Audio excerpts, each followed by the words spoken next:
Como estamos apresentando nessa série de conclusões sobre a concepção do Plano Viário Nacional, aqui nesse vídeo nós vamos apresentar o caso especial da BR-153. Como você pode ver na figura, serpenteia entre várias bacias hidrográficas até o sul do Brasil, mais ou menos em São Paulo, quando então ela começa a sofrer influências de outra bacia, que é a bacia do Rio Paraná.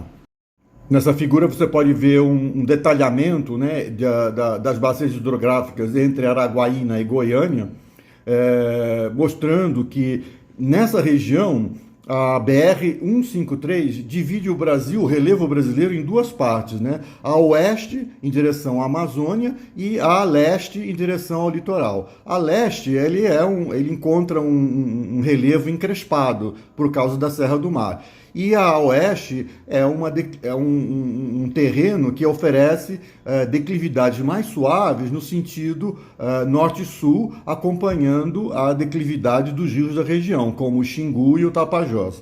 Quando chega em São Paulo, você pode ver pela nascente do rio Araguaia, começa a haver uma complexidade muito grande de subbacias nessa região, devido a alterações climáticas.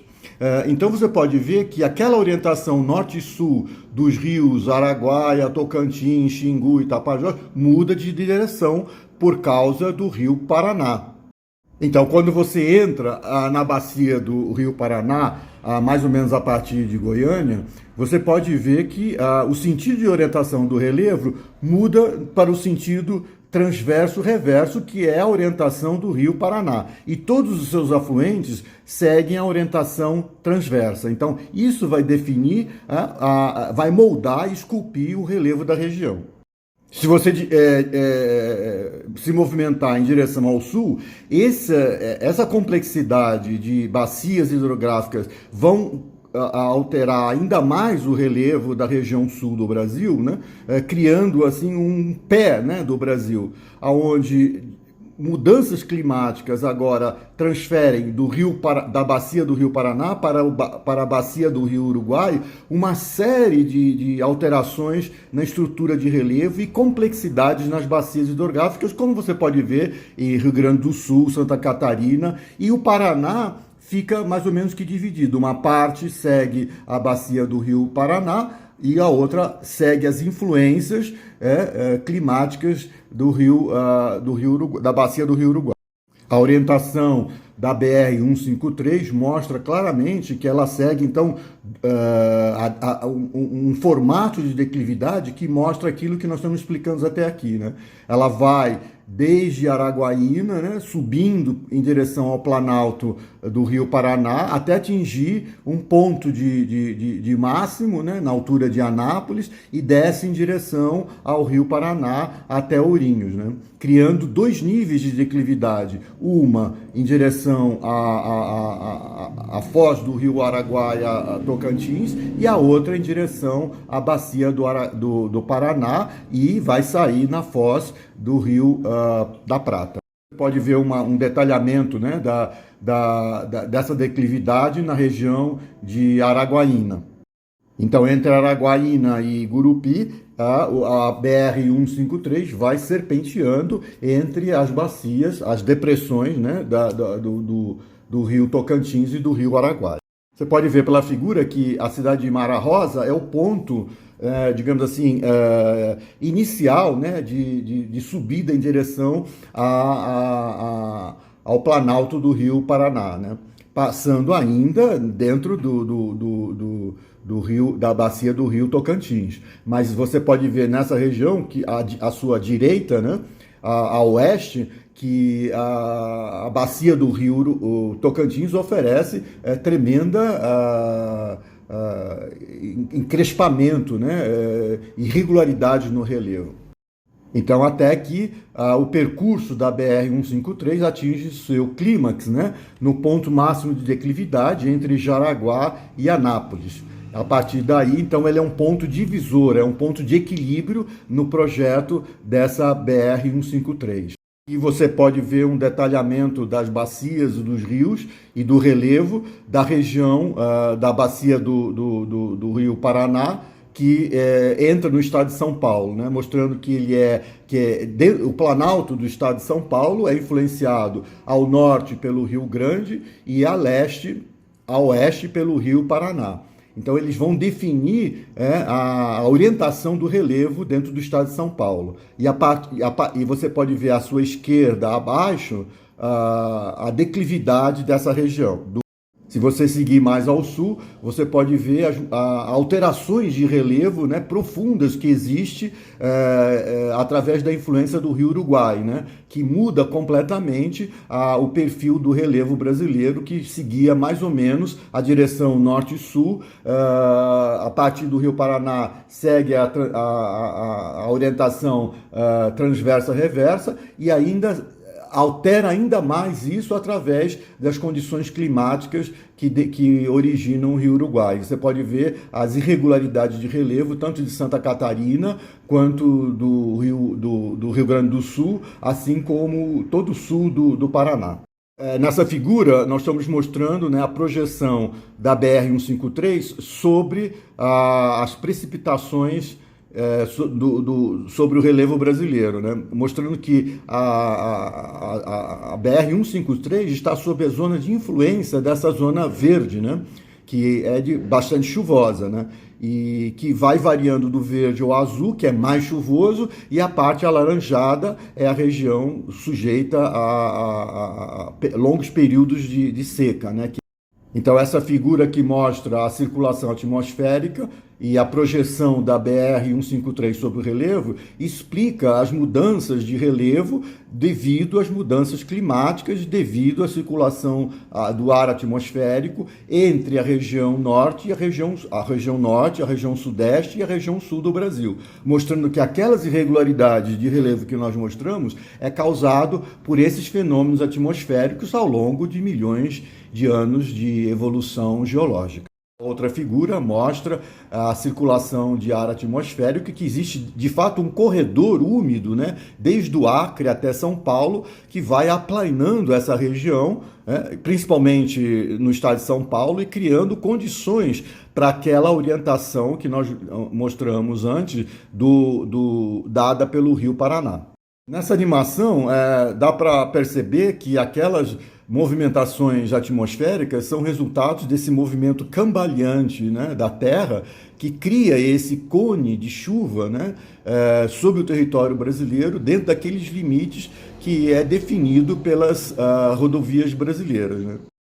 E isso é resultado dessa circulação de ar atmosférico, como nós podemos ver nessa figura, quando há um choque térmico entre o cone de chuva que vem da região norte, cruzando a linha do Equador, e os ventos frios da Antártida, que criam essas mudanças de clima e, consequentemente, de relevo.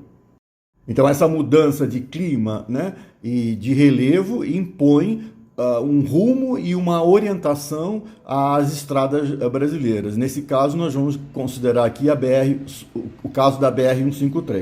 Nessa tabela, vocês podem ver o resultado, né, de um algoritmo que eu criei, um programa de computador, que analisa, né, o percurso de uma estrada qualquer, né, e dá um diagnóstico sobre a longitude, no caso, se ela for no sentido norte-sul, né, se ela for da série 100, ela dá um diagnóstico, segmento por segmento, a qual longitude ela pertence. Como a BR-153 é um divisor, né, do relevo brasileiro, ela mostra as possibilidades de conexão entre as vias que são longitudinais, ou seja, no sentido norte e sul, e que fazem um cruzamento com as latitudinais, ou seja, a série 200. Dentro do estado de São Paulo, né, os limites impostos pela orientação do Rio Paraná e do Rio Grande, né, criam um cone, né, de circulação transversa, noroeste e sudoeste, que orienta a maioria das rodovias do estado de São Paulo, né? Esse cone tem seus limites em Presidente Prudente, Ourinhos, Sorocaba, em direção a São Paulo, e depois de São Paulo, Campinas, Ribeirão Preto, até Barretos. A conclusão disso é que, dentro do estado de São Paulo, existem poucas possibilidades de circulação binária, né? Porque ela não é favorável à construção de rodovias no sentido norte-sul ou leste-oeste, embora elas existam, mas elas são desfavoráveis. Então, isso cria corredores de tráfego. E a conclusão, né, é que esses corredores estão sujeitos sempre a maiores congestionamentos, né? Porque você tem menos alternativas de circulação no caso binário norte-sul, leste-oeste.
Rio Parnaíba.